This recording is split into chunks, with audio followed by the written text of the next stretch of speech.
Bonjour, je suis Chris, votre prof d'anglais, et aujourd'hui, je vais vous aider à former des questions en anglais. Posez des questions, ce n'est pas facile, mais ne vous inquiétez pas, j'ai quelques astuces, des exemples et des idées pour vous aider. La vidéo sera en anglais, mais ne vous inquiétez pas, vous pouvez toujours cliquer sur le sous-titre en bas si ça peut vous aider de mieux suivre mon anglais. Okay, let's go. Let's go and talk about asking questions in English.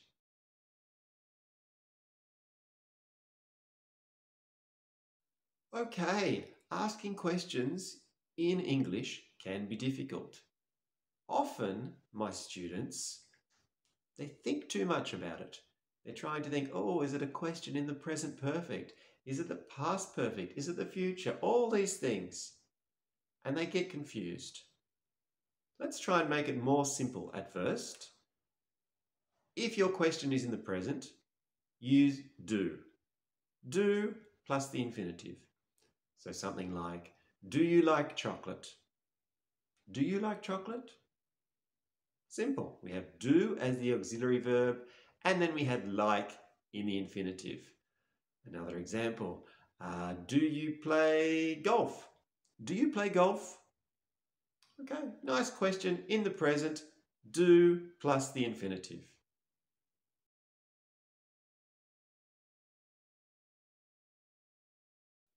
Now for the past, there are many different ways to ask questions in the past, but let's keep it simple again. Let's keep it to the simple past, or the preterite. Simple past, I like to call it. And this is with did as your auxiliary verb, and then the infinitive again of your verb for the question. So, did you go to Paris last year? Did you go to Paris last year? We had did, and then we had the infinitive go. Did you go to Paris last year? Did you eat breakfast today? Did you eat breakfast today? I did. I always do. Did you eat breakfast today? Did plus the infinitive. That's for the past.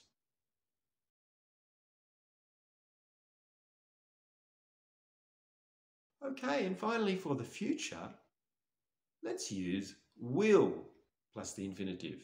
So again, we're keeping it simple. Will plus the infinitive. Will you go to the party this weekend? Will you go to the party this weekend? Will you come to school tomorrow? Will you come to school tomorrow? Things like this. Will plus the infinitive. Nice and simple.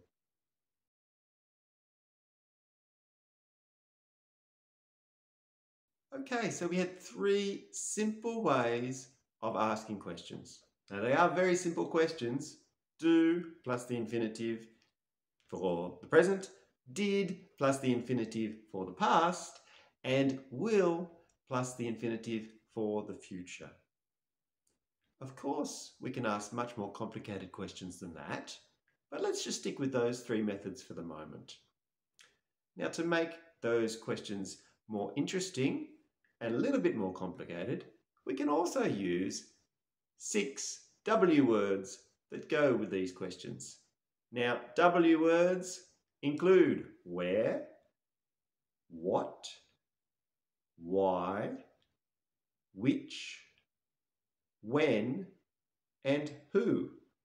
6 words that all start with W, and I like to add one more that doesn't start with a W but has a W at the end, how.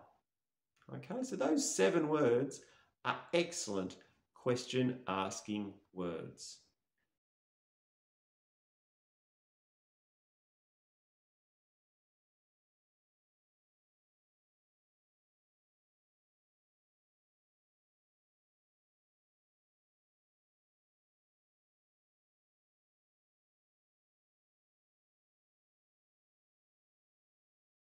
And we can simply use them with our technique from before.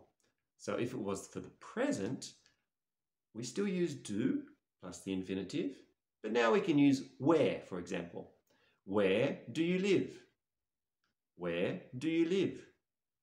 Okay. Why? Why do you like golf? Why do you like golf?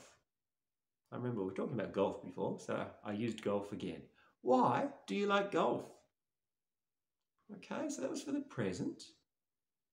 Any of those 7 words that we just talked about, we could use with the present, with do and the infinitive. Now, let's go for the past. The past, of course, we had did plus the infinitive. So this time, we could say, what did you do yesterday? What did you do yesterday? What did you eat for breakfast? What did you eat for breakfast? Okay, so we're using one of these W words, we're using did, and then we're using the infinitive again. And finally, let's look at the future.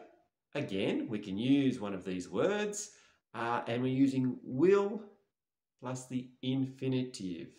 So, where will you go on holidays this year? Where will you go on holidays this year? Nice and simple. We've got one of the W words, we've got will, and we've got the infinitive. So these are excellent ways of asking questions. Now soon I'll be doing another video with more complicated questions, but if you can master these 3 simple ways, plus those 6 W's and the number 7, you will be really effective in your question asking. An English speaker will understand everything you ask and your communication will be easier. Thanks for watching my questions asking video today. If you have any questions for me, please leave them in the comments below.